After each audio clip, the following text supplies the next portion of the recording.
The desert wind blew hot and dusty across the rocky hills of Nevada as Dr. Alex Rivers packed up his equipment for another long day of field research. He had been working at the government research station for 3 years now, studying rock formations and soil samples in this remote corner of nowhere. Most days were the same: wake up early, drive out to collect samples, and return to the lab before sunset. But today felt different somehow. Alex was a quiet man in his early 30s, who loved science more than anything else in the world. He had always been curious about life beyond Earth, even though his job focused on geology rather than space research. His colleagues often joked that he spent too much time looking up at the stars, instead of down at the rocks. As he drove his Jeep along the dusty trail that morning, something caught his eye in the distance. A strange glint of metal was reflecting sunlight from behind a cluster of large boulders. Alex stopped his vehicle and grabbed his binoculars for a closer look.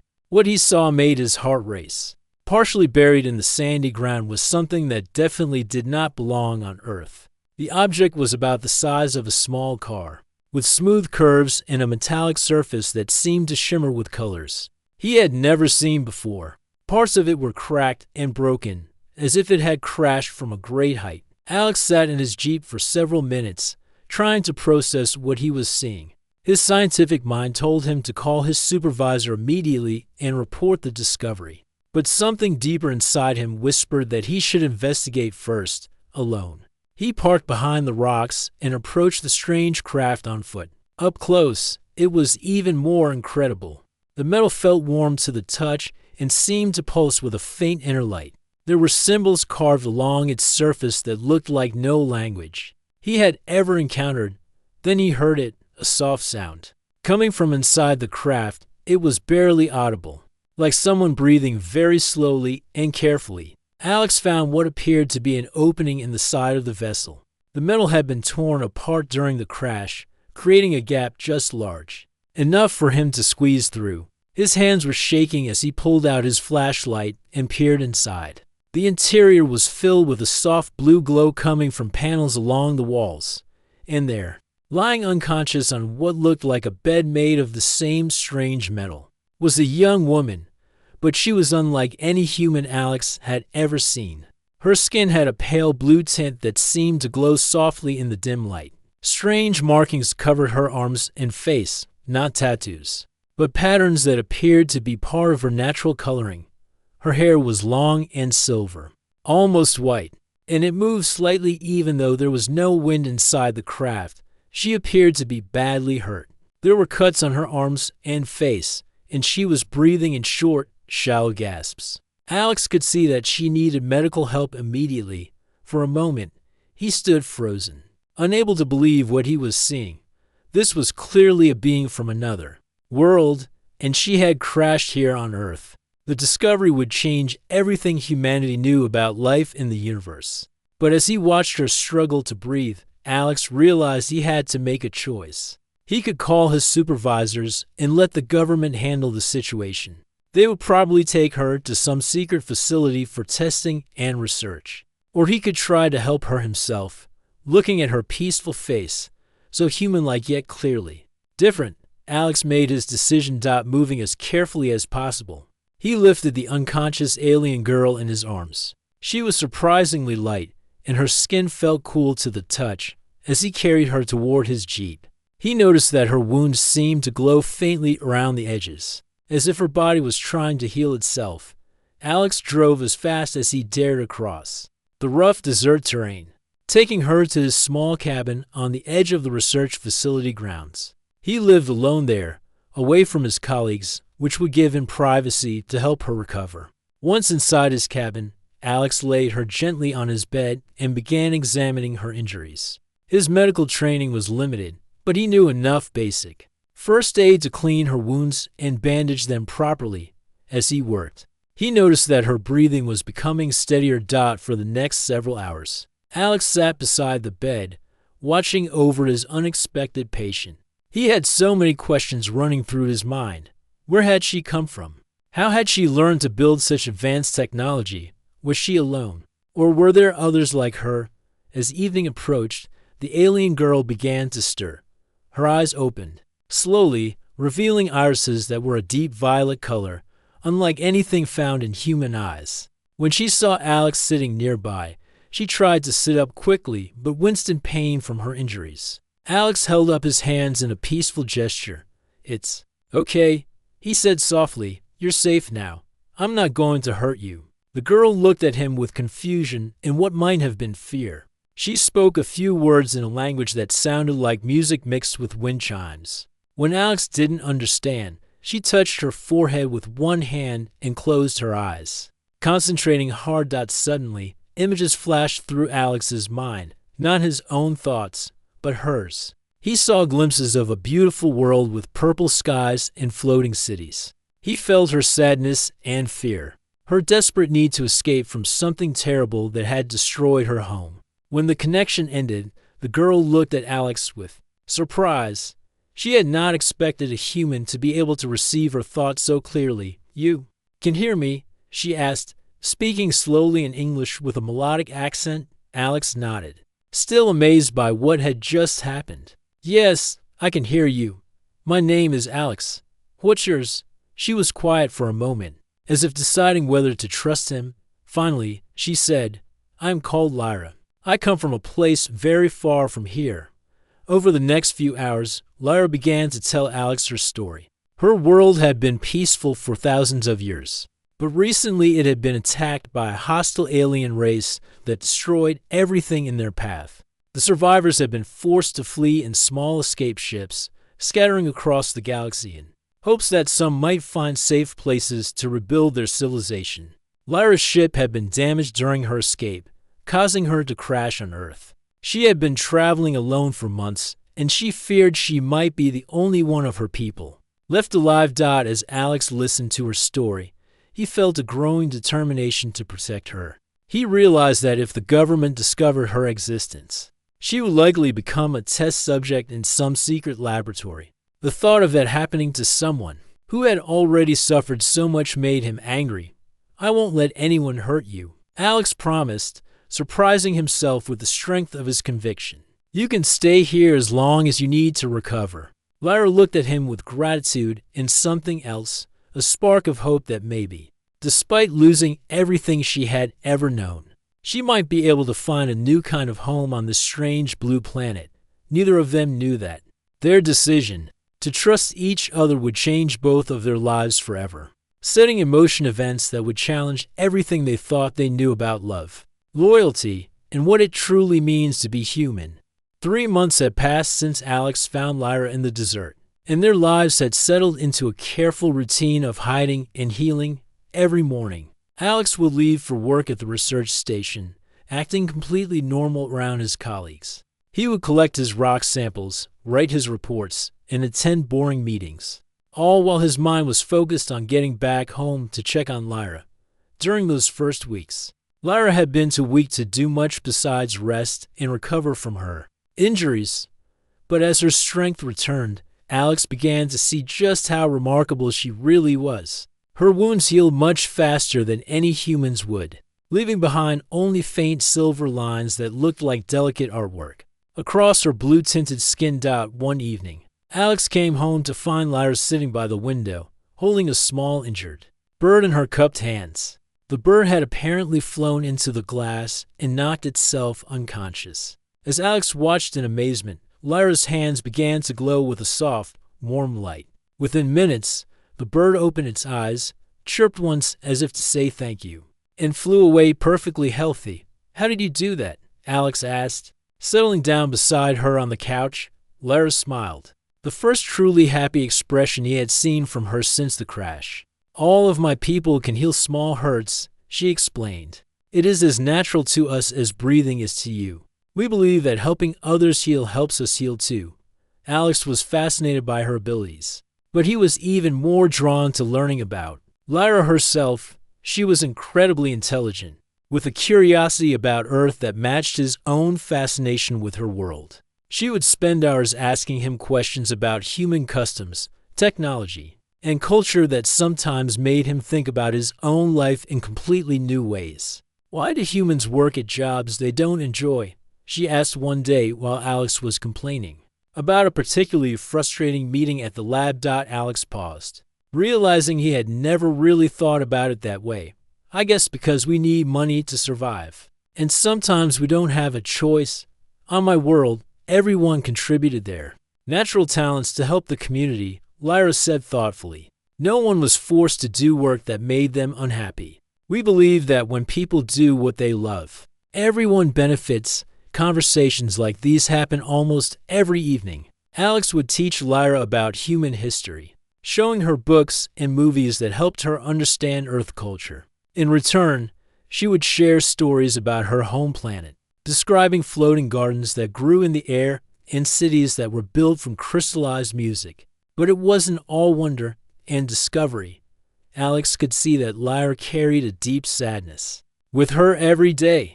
Sometimes he would catch her staring up at the night sky with tears in her violet eyes, and he knew she was thinking about everyone she had lost. Do you think any of your people survived? Alex asked gently one night when they were sitting outside looking at the stars. Lyra was quiet for a long time.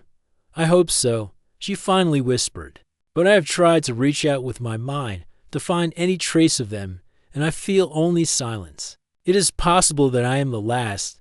The weight of that possibility hung between them. Alex couldn't imagine carrying such loneliness, and he felt a fierce protectiveness rise up in his chest. He had already decided that he would do whatever it took to keep Lyra safe, but hearing the pain in her voice made that promise even stronger.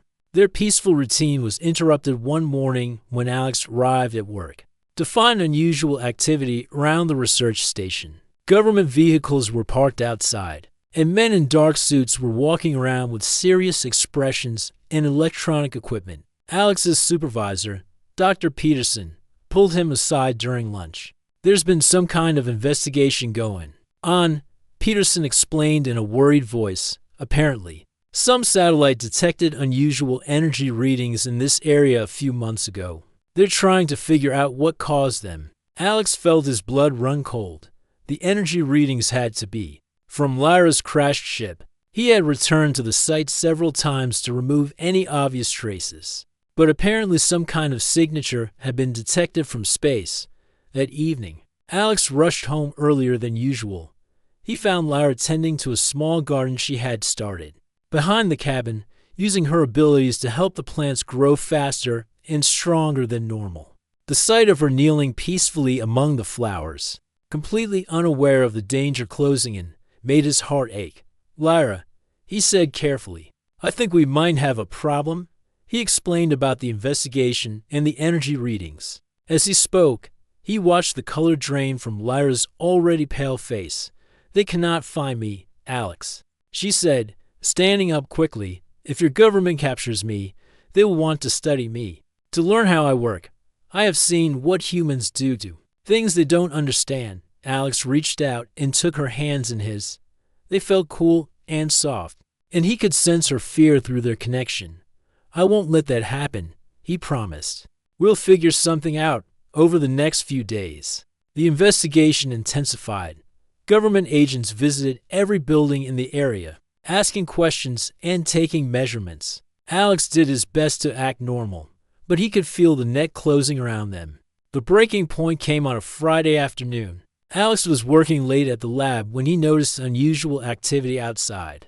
Through the window, he could see agents with detection equipment heading toward the hills where he had found Lyra's ship. He grabbed his things and left immediately, driving home as fast as he dared. He found Lyra packing a small bag with a few possessions she had acquired during her time on Earth. They're getting close, aren't they? She asked without looking up. Yes, Alex admitted. We need to leave tonight. As they prepared to abandon the only home Lyra had known on Earth, Alex felt a strange mix of fear and excitement. He was about to give up his entire life, his job, his home, his safety, to protect someone he had known for only 3 months. But as he looked at Lyra, with her silver hair catching the lamplight and her violet eyes full of trust in him, Alex realized that she had become the most important thing in his world. Somewhere along the way, without either of them planning it, they had become a family of two. Just before they left the cabin, Lyra turned to Alex with a serious expression. Are you certain about this? Once we run, you can never return to your old life. You will be giving up everything for me. Alex smiled and gently touched her face, marveling at how natural the gesture felt. Lyra, you are the most amazing discovery I've ever made. Not because you're from another world, but because of who you are. I'm not giving up my life. I'm choosing a new one. As they drove away into the darkness, neither of them saw the government vehicles arriving at the research station, or the agents who would find the cabin empty except for the beautiful garden growing behind it, where every plant glowed faintly in the moonlight. Living as fugitives wasn't something Alex had ever imagined doing, but after 2 weeks on the run, he and Lyra had developed their own survival routine.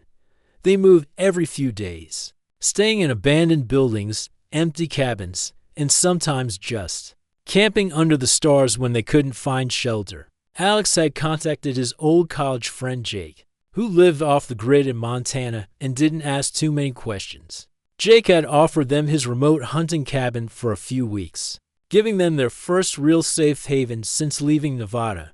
The cabin was small and simple, with just one bedroom, a tiny kitchen, and a fireplace that provided both heat and light. Alex insisted that Lyra take the bedroom while he slept on the old couch, but most evenings they ended up talking by the fire until late into the night. It was during these quiet moments that Alex began to notice how much his feelings for Lyra had changed. What had started as scientific curiosity and a desire to protect her had grown into something much deeper.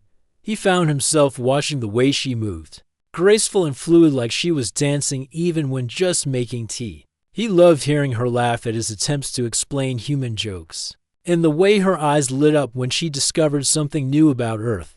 One evening, as they sat by the fire sharing a simple dinner, Lyra suddenly reached across and touched a small cut on Alex's hand that he had gotten from chopping firewood earlier. "Let me help," she said softly, and her fingers began to glow with that familiar warm light. Alex felt a tingling sensation as the cut healed completely, leaving his skin smooth and unmarked. But more than that, he felt a connection to Lyra that went beyond the physical healing. For just a moment, he could sense her emotions, her gratitude, her growing affection for him, and something else that made his heart race. "Lyra," he said quietly, still holding her hand. "What was that?" She looked down at their joined hands, her cheeks taking on a slightly darker blue tint that Alex had learned was her version of blushing.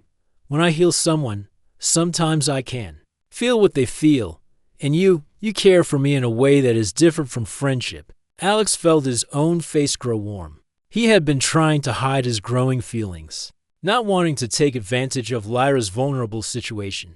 But now that she had sensed them anyway, there seemed no point in pretending. "Yes," he admitted, "I do care for you, Lyra, more than I should, probably. I know our situations are complicated, and you're dealing with so much already." Lyra surprised him by moving closer on the old couch until they were sitting side by side. "Alex, on my world, we believe that caring for someone is never wrong, no matter how complicated the situation. And I have feelings for you too." The confession hung in the air between them like something precious and fragile. Alex turned to face her fully, studying her beautiful alien features in the firelight. Her silver hair seemed to shimmer, and her violet eyes held a warmth that made him feel like he was home, even though they were hiding in a stranger's cabin in the middle of nowhere. "I've never felt this way about anyone before," Lyra continued, her musical voice soft with emotion. "On my world, we form bonds based on mental connection and shared purpose. But with you, it's different. It's like my heart has learned anew." Language. Alex reached up and gently touched her face, marveling at how natural the gesture felt despite how impossible their entire situation was. "I feel the same way. I keep thinking I must be crazy for falling in love with someone from another planet. But then I look at you and it all makes perfect sense. Their first kiss happened naturally, like two parts of the same constellation finally finding each other." In the vast darkness of space, Lyra's lips were soft and cool, and Alex could taste starlight and distant worlds in that simple touch. When they broke apart, both of them were glowing slightly, Lyra with her natural luminescence, and Alex somehow sharing in her light. "Is this normal?" Alex asked, looking down at his faintly glowing hands in amazement. Lyra laughed. "A sound like wind chimes in a gentle breeze. I don't know. I've never kissed a human before. But I think maybe when two people care for each other deeply enough, they begin to share more than just feelings." Over the following days, their relationship deepened in ways that surprised both of them. They discovered that their mental connection was growing stronger, allowing them to sense each other's emotions and sometimes even share thoughts without speaking. Alex found that he could now see energy fields the way Lyra did, perceiving the life force in plants and animals around them. Lyra, meanwhile, was learning to understand human emotions in new ways. She had always been empathetic, but experiencing love through Alex's perspective taught her about the fierce protectiveness and deep tenderness that humans were capable of feeling, but their happiness was shadowed by practical concerns. They were running low on money, and the government search for them seemed to be intensifying. Twice they had to abandon safe houses when suspicious vehicles appeared in the area. The constant stress of hiding was taking its toll on both of them. One night, as they lay together under the stars during another camping stop, Lyra told Alex something that made his blood run cold. "Alex, there is something I need you to know about my people," she said, her voice barely above a whisper. "We are not meant to live away from our home world for long periods. Our bodies need certain elements in the atmosphere and soil that exist only on our planet." Alex propped himself up on his elbow to look at her. "What are you saying?" Lyra was quiet for a long moment, and Alex could feel her internal struggle through their connection. "I am saying that I am slowly getting weaker. My body is beginning to shut down because it cannot find what it needs to survive on Earth." The words hit Alex like a physical blow. "How long do you have?" "I don't know exactly. Maybe a few months, maybe less. I had hoped that my feelings for you might somehow help me adapt, but the biological needs of my species are very strong." Alex pulled her closer, feeling desperate and helpless. "There has to be something we can do. Some way to help you survive here, or to get you back to space where you might find what you need." Lyra touched his face gently, and he could feel her trying to comfort him even though she was the one who was slowly dying. "I don't regret staying. Alex, these months with you have been the happiest of my life. If I have to choose between a long life alone and a shorter one with you, I'd choose you every time." But Alex wasn't ready to accept that choice. As he held Lyra under the endless canopy of stars, he made a silent promise that he would find a way to save her, no matter what it cost him. He had already given up his old life for love.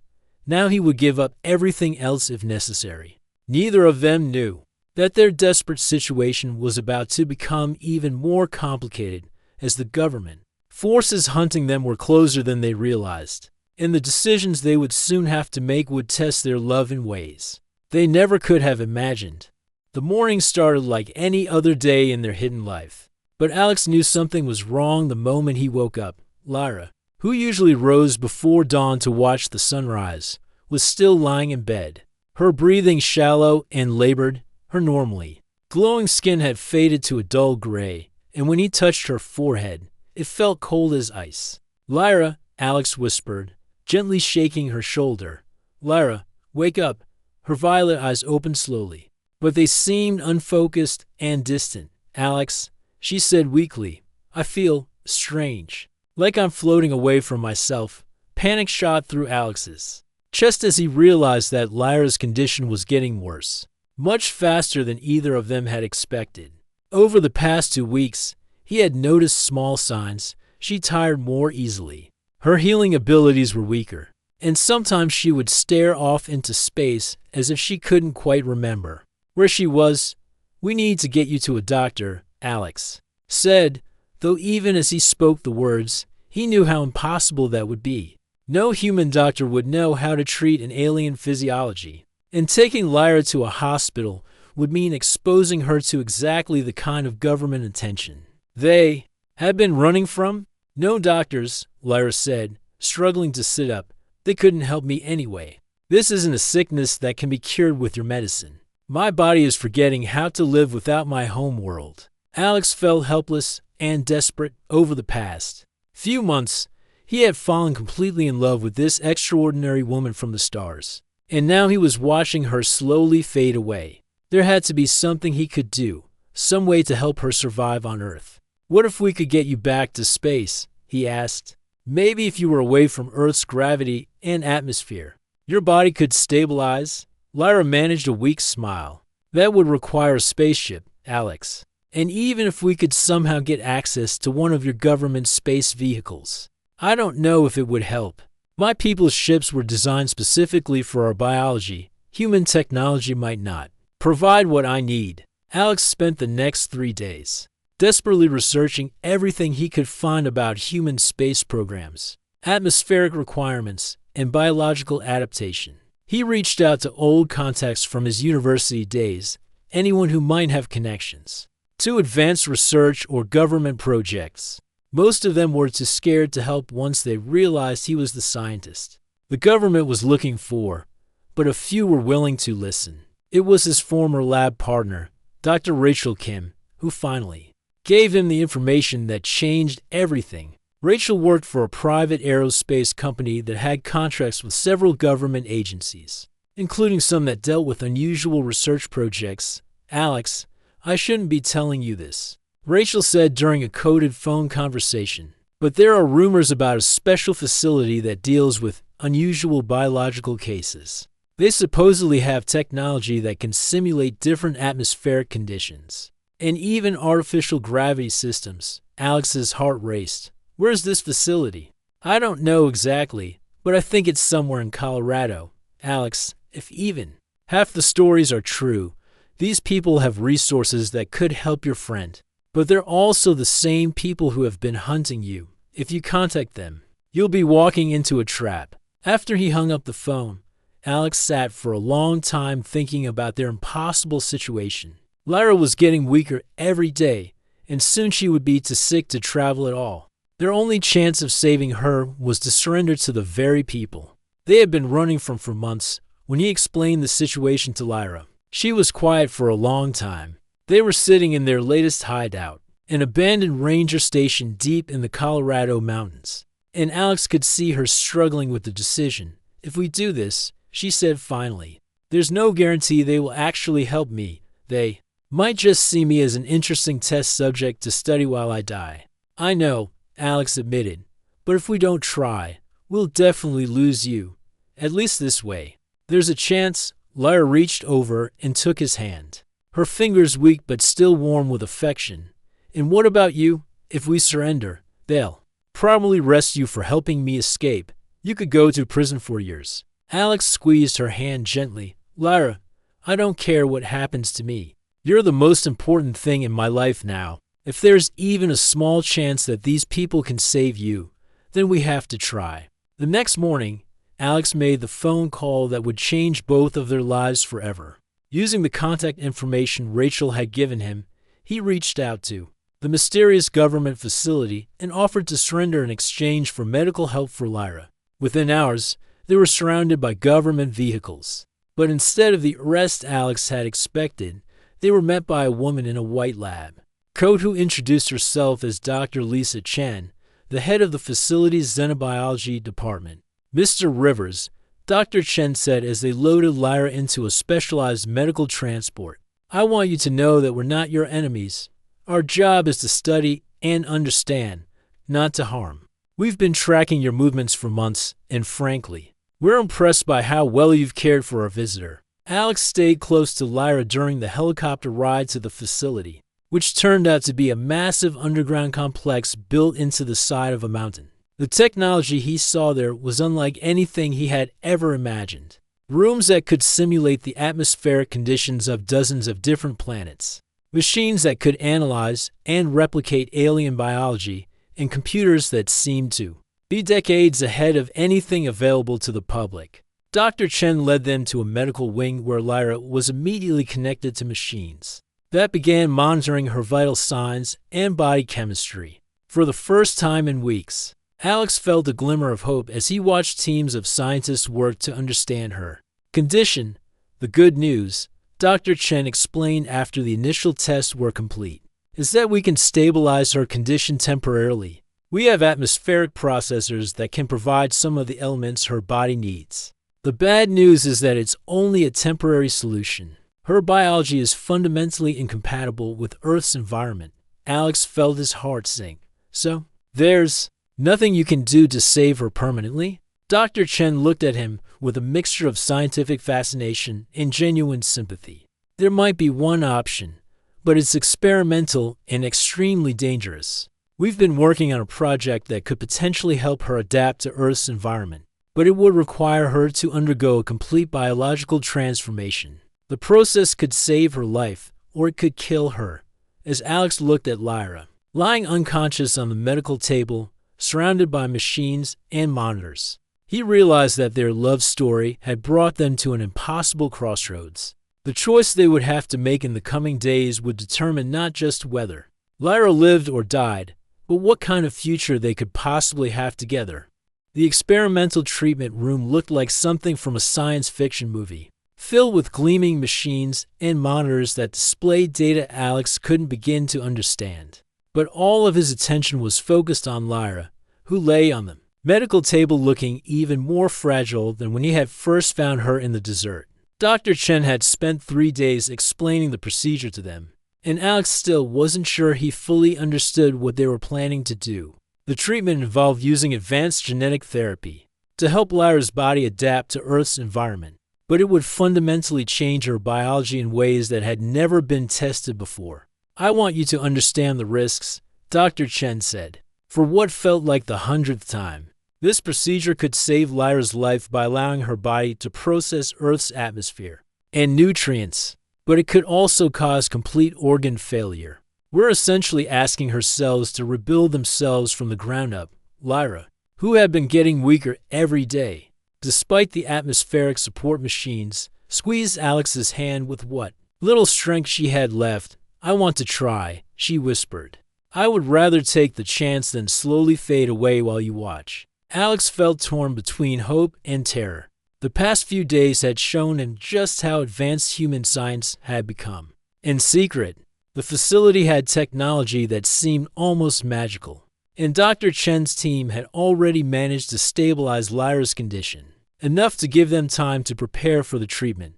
But he had also learned something else that changed everything he thought he knew about Lyra's people. While studying her biology, the scientists had discovered that she wasn't just a refugee from a destroyed world. Her people had been what Dr. Chen called biological gardeners, a species that traveled between worlds, helping other forms of life adapt and evolve. Your people were trying to save not just themselves, but other species too. Dr. Chen had explained to Lyra, the genetic markers in your DNA show that you carry the biological templates of hundreds of different life forms.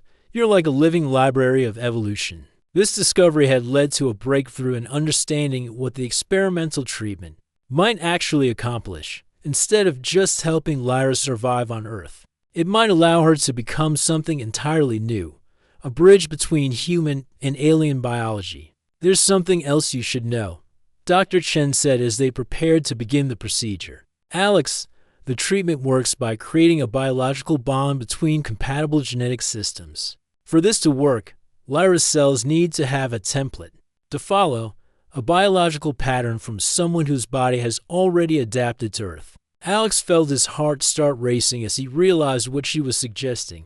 You mean, we need you to participate in the procedure too. The treatment will create a shared biological system between you and Lyra. If it works, you'll both be changed by the process. You'll be connected in ways that go far beyond what you've experienced so far. The thought of sharing not just his life, but his actual biology with Lyra was both thrilling and terrifying. Alex looked at the woman he loved, her violet eyes still bright with intelligence despite her weakened state, and knew there was really no choice to make. What are the risks to me? He asked. Dr. Chen was quiet for a moment. Honestly, we don't know. This has never been attempted before. You could experience anything from minor genetic changes to complete biological transformation. Or the procedure could fail entirely and you could both die. Alex took Lyra's hand and brought it to his lips, kissing her cool fingers gently. I'm willing to try if you are. Lyra's eyes filled with tears that shimmered like liquid starlight. Alex, you could live a normal human life if you walk away now. You don't have to risk everything for me. Lyra, Alex said, his voice steady despite the magnitude of what they were about to attempt. You are my life now. Normal doesn't matter to me anymore. What matters is being with you. Whatever that means, the procedure itself was unlike anything Alex could have imagined. He and Lyra were connected to machines that monitored every aspect of their biology, while specialized nanobots worked to merge compatible elements of their genetic codes. Alex could feel Lyra's presence in his mind more strongly than ever before, and gradually he began to sense her physical experiences as well. The process took 12 hours, during which Alex drifted in and out of consciousness, sometimes feeling like himself and sometimes feeling like he was becoming someone entirely new. Through their connection, he could sense Lyra undergoing similar changes, her alien biology slowly learning to work with human genetic patterns. When Alex finally woke up fully, the first thing he noticed was that the world looked different. Colors seemed more vivid, and he could perceive energy patterns around the medical equipment that he had never seen before. More importantly, he could feel Lyra's presence like a warm light in his mind. Stronger and clearer than ever. Alex? Lyra's voice was the same musical sound he had fallen in love with, but now he could hear harmonics in it that his human ears had never detected before. He turned to look at her and gasped. Lyra was still recognizably herself, but she had changed. In subtle ways, her skin had a healthier glow, and her violet eyes seemed to hold depths of starlight. When she sat up on the medical table, she moved with a grace that was both human and something beyond human. How do you feel? Alex asked, amazed to discover that his own voice had changed too, carrying some of the musical quality that had always marked Lyra's speech. I feel whole, Lyra said, wonder in her voice. For the first time since I crashed on Earth, I feel like I truly belong here. And you, Alex, I can feel your thoughts and emotions as clearly as my own. Dr. Chen and her team were amazed by the results. Not only had Lyra's body successfully adapted to Earth's environment, but both she and Alex had developed new abilities. They could communicate telepathically across great distances. They could perceive and manipulate energy fields, and their healing abilities were far beyond anything either species had possessed alone. You've become something unprecedented, Dr. Chen told them during their final medical evaluation. You're not quite human and not quite alien, but something entirely new. A successful fusion of two different evolutionary paths. 6 months later, Alex and Lyra had built a new life together, working with Dr. Chen's facility to prepare for the possibility that other survivors from Lyra's people might someday find their way to Earth. They had become ambassadors for a new kind of relationship between species, proof that love could literally transform biology itself. Their small house overlooked the desert where their story had begun, and on clear nights, they would sit together watching the stars. Sometimes Lyra would point out the constellation where her home world had once existed, but the sadness that had once filled her when she looked at the sky had been replaced by hope. Do you ever regret it? Alex asked one evening as they watched a spectacular sunset paint the sky in colors that their enhanced vision could appreciate in ways no normal human ever could. Lyra smiled and took his hand, their connection allowing her feelings to flow directly into his heart. How could I regret becoming part of the person I love most in the universe? As the stars appeared in the darkening sky, Alex realized that their love story had become something much bigger than either of them had ever imagined. They were no longer just two individuals who had found each other across the vastness of space. They had become living proof that love could transcend any barrier, even the fundamental differences between species.